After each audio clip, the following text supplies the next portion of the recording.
Taigi, šokam prie Eligijos Sukockienės. Visas ekranas tau, brangioji. Jo, tu kaip jaudinas, nežinau. Gerai. Tai va,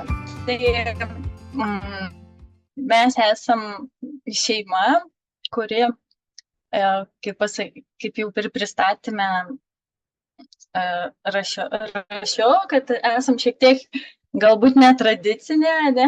Tai tiesiog mumis paėmė kaip pavyzdį, kaip kažkokį sėkmės istorijos pavyzdį.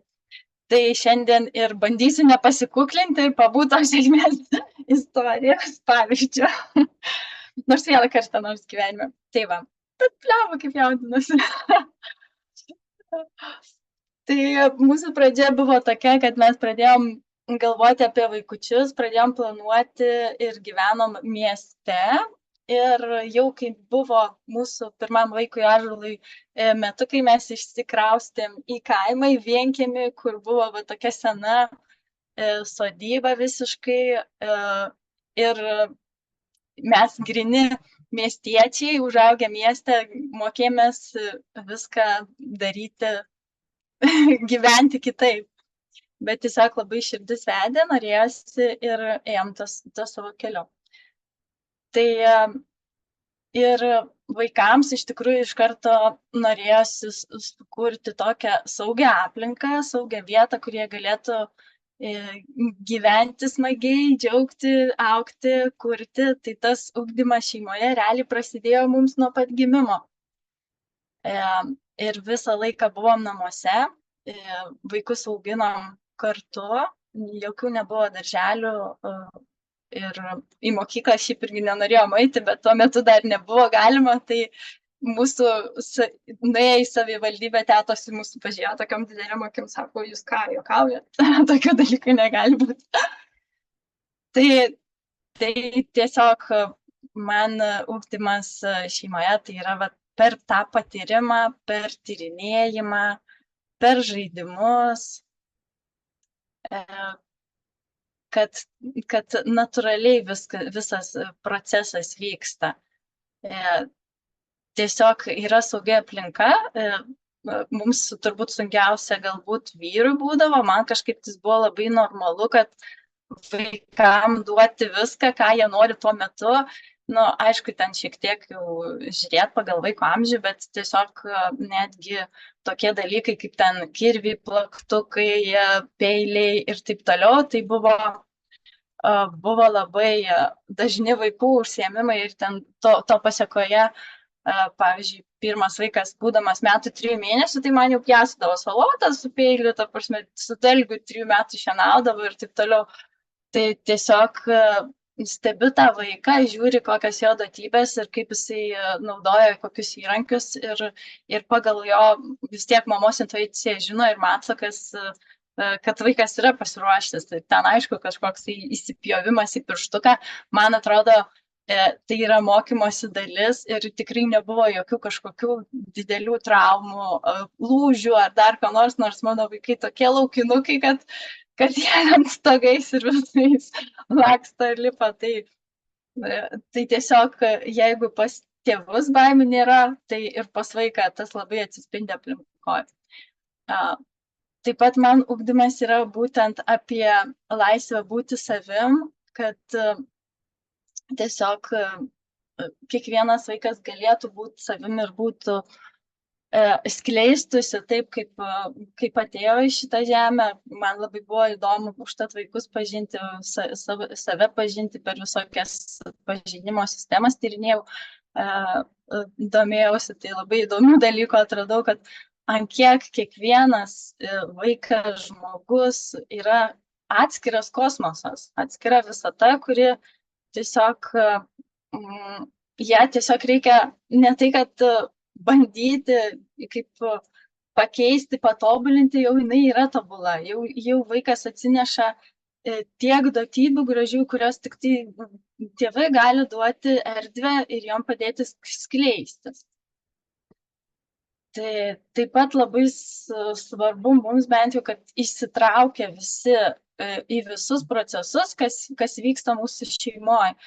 Tai nuo pat mažiuko visi tie kasdieniniai kažkokie darbeliai, mokymaisi, viskas vyksta natūraliai. Ir tiesiog ten kažką darau pati ar vyras ir tiesiog vaikas ateina ir mato, kad čia kažkas įdomu ir per tiesiog eina ir bando. Ir taip išsigrynina skirtingos tos sritis. Ir taip pat, labai, man atrodo, kad pagrindinis irgi dalykas, vienas iš pagrindinių, kad tėvų pavyzdys. Daug ką mes galim sakyti, daug ką galim šnekėti vaikui, bet jeigu tėvai taip nesielgia, tai ir vaikas kopijuoja ne tą, ką tėvai sako, o būtent tą tėvų elgesį. Todėl mes praktiškai tam senam namukė pragyvenom 8 metus, vienam kambariukė, 3 vaikai, 2 suaugę, ten ir supynės, ir didelis pečius, 24 kvadratai buvo.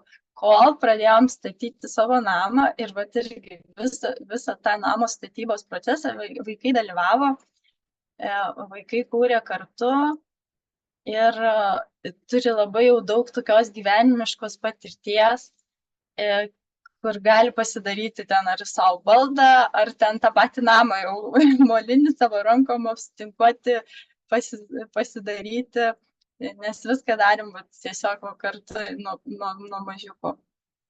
Ir tuo pačiu labai gražiai atsiskleidžia tas kūrybiškumas vaikų, kai jeigu vaikam kažkas neįdomu, tai labai aš mėgstu ne tai, kad užimti vaiką ir prigalvoti jam kažkokių dalykų, ten pridėti, kad dabar tą, dabar aną, tiesiog leisti vaikui panuobodžiauti. Ir per tą nuobodžiavimą kartais atsiranda tokių kūrybiškų dalykų, kur tiesiog atrodo, iš nieko padaro tokį įdomių dalykų vaikai sukuria.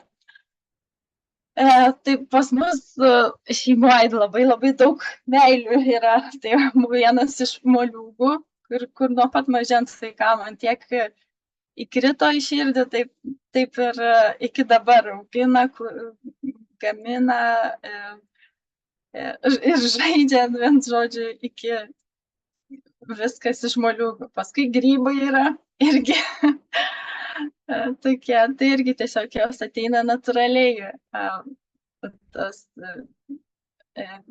noras kažką veikti. Žolynai, tai irgi man labai patinka žolynai, tai vaikštom po pievas, renkam, paskui atsirado ir hidrolatai visokie, ir kremukai, ir arbatos, ir taip toliau, ir vaikai įsitraukia į tą patį procesą. Miškai, pelkės, tai irgi tarsi kaip antri namai, kuriame irgi vaikas gali tyrinėti, atrasti, eksperimentuoti, savo kūno galimybės išbandyti. Daug gamtos, tai be gamtos niekaip. Labai vyresni atsirado tokia išlikimas gamtoj, daryti būstinę, statyti, kurti savo erdvę, kažkokią irgi pasigaminti patiems. Maudynės, aišku, bet kokiu oru, nes vaikai irgi laisvi, nesuvaržyti, tai tiesiog nėra kažkokių įsitikinimų, kad galima peršalti, susirgti, ar ten kažkas negerai. Tiesiog kaip tuo metu jaučia, taip ir lekia basi nuogi į lauką, tiek žiemą, tiek vasarą. Žiemos irgi ypatingai labai smagu vienkiemy būti ir kurti. Tai kartu irgi statyti visokias namus, būstinės, čiuožinėti ant ledo. Toks tradicinis ugdymas pas mumis nėra taip kaip mokykloje. Pas mus, kad ir jeigu iš knygučių mokomės, tai vis tiek vaikai susiranda patogią vietą, patogų formatą, prisitaiko, kaip jiems reikia, dažnai būna, kokį gyvūną šalia pasisodina, kad linksmiau būtų. Tai tas mokymosi procesas yra ir per tyrinėjimus pačiu, o jeigu iš knygų, tai daugiau vat irgi susikūrus savo tą tinkamą aplinką, kas jiems smagu kuriuo metu ir yra galbūt šiek tiek rėmai nustatyti, kiek mes turim išmokti per tam tikrą laiką, bet vaikai reguliuoja tą mokymosi procesą patys ir sprendžia, kiek, kada, kokiu metu, kaip. Tai vat, buvom bandę visišką laisvę ir kai kurioje vietoje pasiteisino, jaučiau, kad pavyzdžiui buvo, kadangi Liepa buvo 3 klases baigusi paprastoje mokykloje, jinai nedraugavo su matematika. Tai jinai buvo tokį užsidėjus bloką, kad jau matematika jai ne. Tai pirmus metus mes 7 mėnesius nesimokinom matematikos ir paskui per 2 mėnesius jinai sugebėjo pasivyti ir praeiti tą visą kursą. Tiesiog išlaukti reikėjo to momento, kada jinai atgavo savo pasitikėjimą ir pradėjo mokintis. Tai va, gyvūnai dar viena tema, kur niekaip jų nebūna per daug ir tarsi vaikai patys diktuoja, kas pas mus gyvena, kokiu metu. Tai tų gyvūnų tai pilna. Ir trumpai apie kiekvieną vaiką, tai vat Liepa labai mano kūrybiška ir nuo gimimo jinai ko tik nedaro. Čia irgi trumpai sudėta, tai ir visokiausia kūryba ir muilas, kuris atsirado kaip jos netgi kaip veikla, iš kurios gauna pelną ir edukacijas veda, ir paskaitą yra įrašius, ir iš to netgi yra nusipirkus ponį iš savo santaupų. Taip pat dar viena jos irgi, kad paveikslų parodą jinai yra atidarius ir šiuo metu jinai yra Semeliškėse. Jeigu norite, irgi galite aplankyti, tai mėgsta irgi piešti. Turėjom vieną labai, ir dabar dar turėjom tokį labai nuostabų avinuką, kuris liko be mamos, tai čia buvo visa istorija mokyklos žvaigždė, kuris buvo. Tai tiesiog Liepa jį maitino nuo leliuko, kartu augo, miegojo ir dabar jisai toks didžiulis ragais avinas ir vis tiek pas ją, jeigu jinai sėdi ant žemės, tai jisai lipa ant kelių ir kaip mama pripažįsta. Tai va, poniai atsirado irgi kaip iš pradžių kaip projektas. Jinai susirado viską, kas apie ponius, išsiaiškino, ką jie valgo, kur gyvena ir staigiai vieną dieną sako, nu va, aš jau susiradau, kur pirkti, dar truko truputėlį pinigų, dar jinai pravedė kelias edukacijas ir mama važiuojam pirkti. Tai va, taip poniai pat mus atsirado ir taip gyvūnai visi atsiranda kažkaip, tai kuo toliau, tuo daugiau. Kedras pas mus toksai eksperimentatorius, išradėjas, tyrinėtojas, nenustykstantis vietoj, irgi vis kažkokį naują sugalvoja dalyką, taip pat irgi mėgsta visokios kūrybas ir siūti, ir drožti, ir muilą gaminti, ir meistrauti, ten, kur vat yra šita valtis, tai sugalvojo elektrinę valtį pasidaryti iš statybinio suktuko ir maišytuvo. Nu, bet tokių eksperimentų visokiausių prisidaro. Ir pas jį visas pasaulis yra toksai, aš kaip sakyti, truputėlį kosmonautai vadinu, nes pas jo toks pasaulis yra labai įdomus, unikalus, kad jis viską irgi per žaidimą daro ir jeigu reikia kažkokį namų ruošos darbą, tai jis ten, tarkim, indus plaut gali kokį 10-20 minučių, bet su šokiais, su dainom. Jeigu šluoja laiptus, tai jisai gali nupūsti laiptus, o ne nušluoti, nes kažkaip sugalvoja ir taip pastoviai. Tai su juo nepaskubėsi, reikia prisidėti prie jo tempo, bet labai įdomus tas jo gyvenimas ir jo tas eksperimentai. Tai vienas irgi buvo jo projektas, tai kurio metu atsirado triušiai, tai irgi susižinojo, padarė narvą, šiek tiek su brolio pagalba ir, ir, ir kaimynė padovanojo draugą jam. Tai va. Ir vyriausias mano ąžuolas, tai medžio darbų mėgėjas, jisai toksai prie ūkio.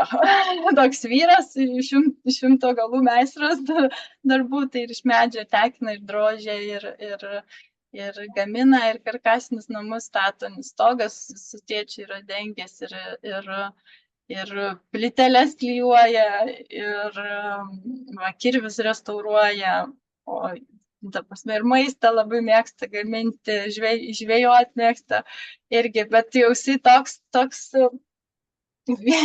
vaikas, jam dabar 15 metų, kur mano visos draugės sako, kad mes jau galim į eilę užsirašyti nuotakai pas ąžuolą. Tai nežinau, gal kokias 10 eilė jau stovi būsimų marčių pas mumis. Sako, labai praktiškas, moka viską, labai gerai. Taip mes juokaujam. Ir kūryba per maistą tai irgi labai svarbi dalis.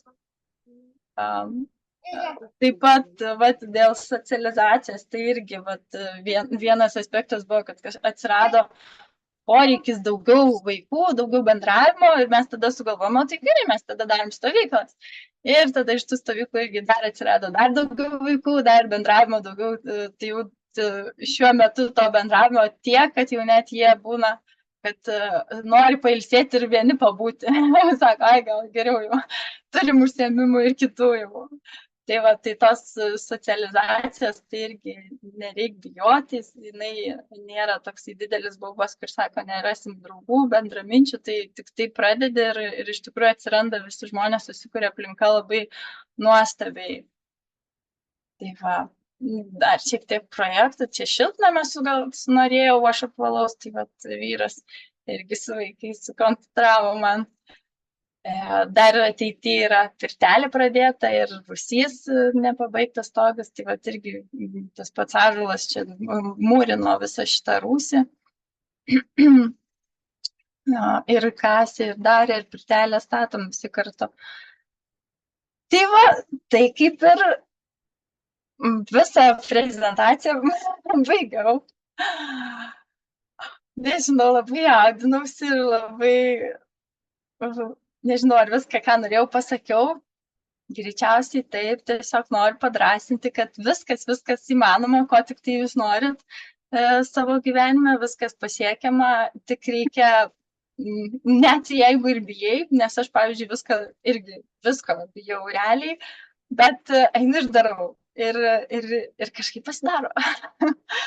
Ir dar nurautų draugų atsiranda tokių, kurie kartu eina. Eligija jau čia siūlo tau ir prašo ir Liepos kontaktų muilo gamybos, žodžiu, jau pasidarai gerą reklamą.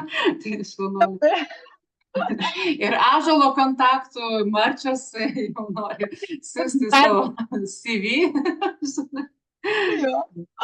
Ačiū tau.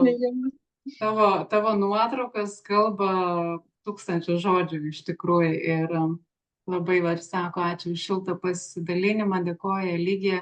Aš sakau, jinai yra fenomenas ir vėlgi, ir kiek dirba, kiek įdeda į mūsų renginių organizavimą, Patirčių slėnyje, kokie renginiai būna nuostabus ir mamyčių palaikymo grupė, ir empatiško bendravimo, ir fantastika. Tai širdis dainuoja tokių žmonių klausantis, taip, labai labai sutinku. Ir iš tikrųjų, kas nepažįsta Eligijos, tai yra pats šilčiausias ir genialiausias žmogus savo paprastume, kaip aš sakau, nepaprastai ypatinga, žinai, paprastai ypatinga. Tai atvažiuoja pas juos į namus ir maždaug, geras, tai va kaip turiu, žinai, šeima augti, žinai, čia kažkas gamina, čia kažkas, žinai, tvarkosi, čia gyvūnai, čia atsakomybė, čia atsikėlė, o Dieve, fantastika. Tai va. Bet pagailėkite Eligijos, nevažiuokit masiškai dabar ekskursiją pas ją į namus, nes jinai nemoka pasakyti ne, tai jinai po to trupčiuką perdega, bet Ačiū tau dar kartą ir labai džiaugiamės, kad tave turim savo komandai, esi mūsų šviesulys ir tau didžiausios sėkmės tavo šeimai ir tavo vaikams, sveikatos. Ačiū labai, man labai, iš tikrųjų, aš mėgstu daugiau daryti negu kalbėti, tai užtat tas mano kalbėjimas toksai, galbūt ne visada rišlus, bet ačiū Jums labai.